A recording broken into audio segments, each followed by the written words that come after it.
Sir, পশ্চিমবঙ্গে আজ পশ্চিমবঙ্গের প্রাক্তন মুখ্যমন্ত্রী শ্রী বুদ্ধদেব ভট্টাচার্য প্রয়াত হয়েছেন, এই নিয়ে আপনার কি প্রতিক্রিয়া? বুদ্ধদেব ভট্টাচার্যের প্রয়াণে আমি মর্মাহত। তার স্মৃতির প্রতি গভীরভাবে আন্তরিক শ্রদ্ধা নিবেদন করছি। তার স্ত্রী, একমাত্র কন্যা এবং পরিবার পরিজনদের প্রতি সমবেদনা জ্ঞাপন করছি।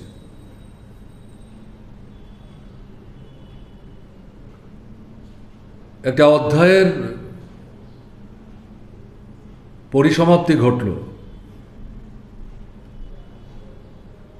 যুব আন্দোলন, কমিউনিস্ট আন্দোলন, বামপন্থী আন্দোলন এবং এই ধারা বেয়ে পশ্চিমবাংলার বামফ্রন্ট সরকার তার মন্ত্রী হিসেবে এবং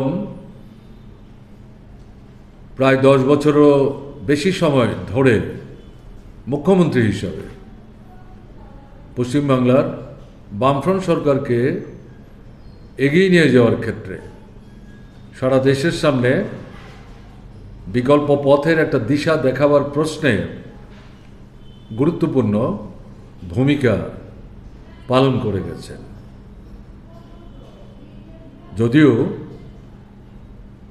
দীর্ঘদিন যাবতই তিনি অসুস্থ ছিলেন, শয্যাশায়ী ছিলেন, সক্রিয়ভাবে রাজনৈতিক কর্মকাণ্ডে অংশগ্রহণ করতে পারছিলেন না, কিন্তু তারপরেও তিনি বেঁচে আছেন, তিনি উপস্থিত রয়েছেন। এটাই কমিউনিস্ট আন্দোলন, বামপন্থী আন্দোলনের প্রশ্নে পশ্চিমবাংলায় এটা গুরুত্বপূর্ণ বিষয় ছিল। সেই জায়গাটা শূন্য হল, কিন্তু এটা পূরণ করতে হবে। আমরা যেটা চাইব, কমিউনিস্ট আন্দোলন, বামপন্থী আন্দোলনের সংগঠক, নেতা কর্মী, শুভানুধ্যায়ী যারা, সকলের সম্মিলিত প্রচেষ্টার মধ্য দিয়ে জনগণের সাথে কমিউনিস্ট আন্দোলনের নিবিড় সম্পর্ক গড়ে তোলার প্রক্রিয়ায় এই শূন্যস্থানটি পূরণ করবার জন্যে আন্তরিকতা নিয়ে এগিয়ে আসতে হবে। আজকের দিনে এই পরিস্থিতিতে, এর বাইরে এই মুহূর্তে আমি অন্য কোনো কথা বলতে চাইছি না। আমি সন্ধ্যার পর পশ্চিমবাংলায় যাব। এই মুহূর্তে স্বাভাবিক, আমি তো মানসিকভাবে, বুঝতেই পারছেন, দীর্ঘ সময় আমরা একসাথে কাজ করেছি,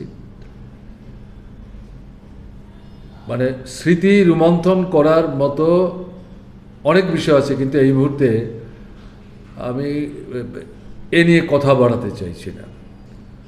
তো আপনি যে সংবাদ মাধ্যমের পক্ষ থেকে এখানে উপস্থিত হয়ে আমার কাছে বিষয়গুলো জানতে চাইছেন, পশ্চিমবাংলায় আমি যাব আজকে সন্ধ্যার পর।